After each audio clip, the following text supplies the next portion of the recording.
Entonces, la historia que voy a narrar ahora se refiere a una reunión con los indígenas Huitoto que viven en Araraquara. Araraquara es un asentamiento encima de una gran muralla, en la entrada al Amazonas, por el cañón de ese gran río que es el río Caquetá. Y vamos a hacer una reflexión sobre la educación. La pregunta que nos habían planteado los indígenas era acerca de cómo se debe educar a la gente en la Amazonía. Y llegamos a un acuerdo. Nosotros, los no indígenas, hablábamos de día y los mayores indígenas hablaban en la noche. En la noche, ¿por qué? Porque la palabra de ellos se amasa en la noche. Y ellos dicen que la palabra nuestra se amasa en el día, que la palabra nuestra, podríamos decir nosotros, es yin, y la palabra de ellos es yang. La palabra nuestra es yin, es decir, es fuerte, es masculina, y la palabra de ellos es femenina, construida al caer el sol y cuando comienza la noche. Habíamos hablado por la mañana nosotros y por la noche, entonces 4 mayores se sentaron para mambear. Mambear es su manera de conversar ritualmente. Conversan con mucha ritualidad, con mucha solemnidad, tomando 2 elementos que para ellos son fundamentales. La coca en forma de mambe, es decir, la hoja de coca la tuestan en un tiesto. Eso es toda una ceremonia, y una vez que está a punto, según pues el que la está tostando, el sabedor, entonces la pasan a un pilón, la vuelven polvo, la mezclan con hojas de yarumo, y ese polvo, que a veces es hecho con mucha ceremonia, con muchos cantos, cuando se trata de hacer un mambe para tratar de reflexionar sobre un asunto muy importante. Al mambe le agregan el ambil, que es un compuesto de tabaco. ¿Qué dicen ellos acerca de esos 2 elementos? Dicen que el tabaco enfría la cabeza y la coca endulza la palabra, porque para conversar hay que mantener la cabeza fría. Cuando la cabeza se calienta y la gente se altera, la conversación se daña. Pero también hay que tener palabra dulce, porque la palabra dulce entonces hace que la gente esté atenta y que esas palabras penetren por la cabeza y pasen por el corazón. Entonces, con esos 2 elementos se sentaron 4 mayores, muy solemnemente. Y una vez que hicieron, arreglaron pues su polvo de coca en la boca con el tabaco, que se forma una bola en una de los cachetes de la mejilla. Por eso cuando uno va a un museo, el Museo de Oro, por ejemplo, encuentra muchas de estas figuras cerámicas o piezas que tienen un pequeño montículo, digamos, en uno de los cachetes de los... Bueno, ellos habían preparado su mambe, su tabaco, y ya estaban a punto de hablar, y habló el primero. ¿Qué dijo este primer mayor? Para mí, dijo, educar es avisar.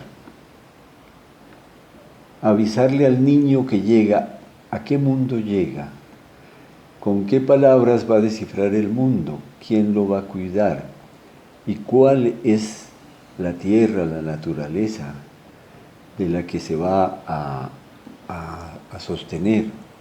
Si uno no avisa bien a la gente, a la tierra que llega, a las palabras que organizan esa tierra, la gente se enferma, porque el que no sabe vivir en un territorio se enferma. También hay que avisarle al visitante que llega, hay que decirle muy bien a dónde llega y el cuidado que debe tener y cómo debe manejarse en relación con la selva y con la gente, porque también le puede pasar lo mismo. El que no sabe más que ser un ignorante, es una persona que pronto se enferma porque no sabe vincularse, relacionarse con la gente y con la tierra. Dijo eso y el segundo mayor dijo, avisar me parece muy bien, pero no basta avisar para educar, también hay que avisorar. Hay que pararse en punta de pie y mirar a lo lejos, porque siempre hay que estar pendiente de las cosas que pueden suceder. Nosotros sabemos por nuestros calendarios cómo es el tiempo a lo largo del año, pero nunca podemos decir exactamente qué fuerza tendrá la tormenta o cómo vendrá el viento o qué cosas pueden suceder que pueden generar algún peligro o que pueden dañar alguna parte de la comunidad o de la misma naturaleza, y hay que estar pendientes, hay que avisorar, hay que tener ojo mirando a lo lejos. Si se educa con la gente que sepa mirar a lo lejos, evidentemente la gente vivirá más segura y no será sorprendida por eventos que la pueden tomar con descuido y también podrá enfermarse. El tercero dijo, las dos palabras me gustan, pero uno avisa y avisora, aprende a avisar y avisorar para poder cuidar, porque realmente la educación es para cuidarse uno mismo, para cuidar la familia, para cuidar la naturaleza, para cuidar los animales, para cuidar. El conocimiento sirve para cuidar. Y el cuarto mayor entonces recogió las tres palabras de avisar, avisorar y cuidar y dijo, y cuando se aprende a avisar, a avisorar y a cuidar, se aprende a curar. Porque realmente un maestro, un conocedor, un sabio, es el que sabe curar. Gobernar es curar. Realmente quien gobierna bien cura para que la gente no se enferme. El bienestar de la gente, de la comunidad y de la naturaleza se expresa en la salud. Los pueblos que tienen muchas enfermedades, por más riqueza que tengan, están enfermos. Y los que están enfermos es que no han aprendido bien. Dijeron esas cuatro palabras y nosotros las oíamos, realmente hacían mucha resonancia porque las decían con un ritmo, con una manera de hacer que realmente se cumpliera su palabra de que la decían con cabeza fría y palabra dulce. Ellos mismos tomaron la decisión de guardar esa reflexión.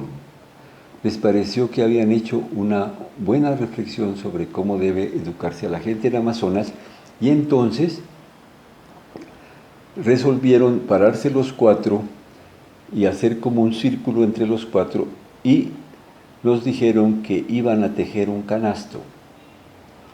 Evidentemente era una cosa virtual. Ellos hicieron allí como un teatro, como una pantomima y se oía simplemente como un ruido, como si estuvieran tejiendo y luego se retiraron y dijeron, el canasto está listo para en ese canasto guardar estas palabras. Pero para guardarlas tenemos que poner algo adentro del canasto para que lo que vamos a guardar se mantenga, no se pierda, esté bien guardado. Y empezaron a discutir qué ponían en el canasto antes de depositar ahí sus palabras. Después de que ellos conversaron un rato, resolvieron poner al fondo del canasto un bellísimo relato sobre lo que le dijo Jitoma, que es un personaje mítico del pueblo Huitoto, a su hijo, para enseñarle cómo vivir en la Amazonía. Es un relato muy bello, muy lindo, y ellos dijeron, ese relato de origen, ese relato del origen del pueblo nuestro, tiene que ir al fondo de este canasto. Y entonces una vez que lo recitaron, dijeron que iba a ir al fondo del canasto para sobre ese relato poner sus palabras. Y cada uno volvió a ponerlas. El que dijo a avisar puso su palabra, volvió a reflexionar sobre ella, distinto a lo que había dicho antes, pero evidentemente en el mismo sentido. Y así pasaron los 4. Se acercaron luego a cerrar el canasto y lo cerraron. Otra vez hicieron esa ceremonia, esa especie de acto teatral.